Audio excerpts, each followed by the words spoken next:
নমস্কাৰ ছাত্ৰ ছাত্ৰীসকল, কলিয়াবৰী একাডেমীলৈ তোমালোকক স্বাগতম জনাইছোঁ। আজি মই আকৌ অষ্টম শ্ৰেণীৰ গণিতৰ অনুশীলনী 6.3 কুৱেশ্যন নম্বৰ 6ৰ 1 নম্বৰৰ প্ৰশ্নটোৰ উত্তৰ আগবঢ়াবলৈ আগবাঢ়িছোঁ। প্ৰশ্নত দিয়া আছে 4032ক কি ক্ষুদ্ৰতম সংখ্যাৰে হৰণ কৰিলে হৰণফলটো এটা পূৰ্ণবৰ্গ সংখ্যা হ'ব আৰু ভাগফলটো বৰ্গমূলটো উলিয়াবলৈ কৈছে। সমাধান: 4032ৰ আমি উৎপাদক উলিয়াব লাগিব। আগৰ অংকবিলাকত আমি উৎপাদক কেনেকৈ উলিয়াব লাগে মই দেখুৱাইছোঁ। ইয়াতে মই উৎপাদক উলিয়াই থৈছোঁ।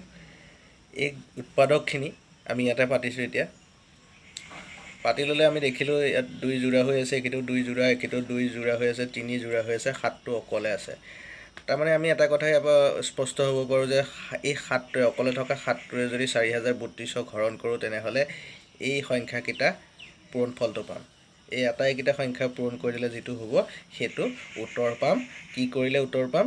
7ৰে 4032ক হৰণ কৰিলে পাম। তাৰ মানে কি 4032ক 7ৰে হৰণ কৰিলে হৰণফলটো এটা পূৰ্ণবৰ্গ সংখ্যা হ'ব, কাৰণ ইয়াৰ যোৰা যোৰা যিহেতু হৈ আছে এই গোটেইটো সংখ্যা পূৰণ কৰিলে সি এটা পূৰ্ণবৰ্গ সংখ্যা। পূৰ্ণবৰ্গ সংখ্যাটো কি আমি সেইটো উলিয়াই দিব লাগিব নহয়। এই গোটেইকেইটা আমি পূৰণ কৰি পেলাই পূৰ্ণবৰ্গ সংখ্যাটো উলিয়াই দিম। এয়া আমি এটা আনি পেলাই ইয়াত গোটেইকেইটা সংখ্যা পূৰণ কৰিছোঁ, কৰি পেলাই উত্তৰটো পাইছোঁ 576। এতিয়া 576ৰ বৰ্গমূলটো আমি কেনেকৈ উলিয়াম?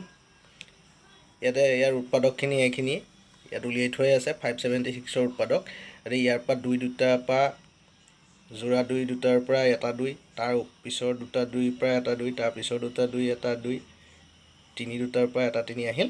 অহাৰ পিছত এই এটাইকেইটা পূৰণ কৰি দিলোঁ। 2 দুগুণ 4, 4 দুগুণ 8, 3 গুণ 24, উত্তৰটো হৈ গ'ল 24। 576ৰ উত্তৰ হৈ গ'ল মানে বৰ্গমূল হৈ গ'ল 24।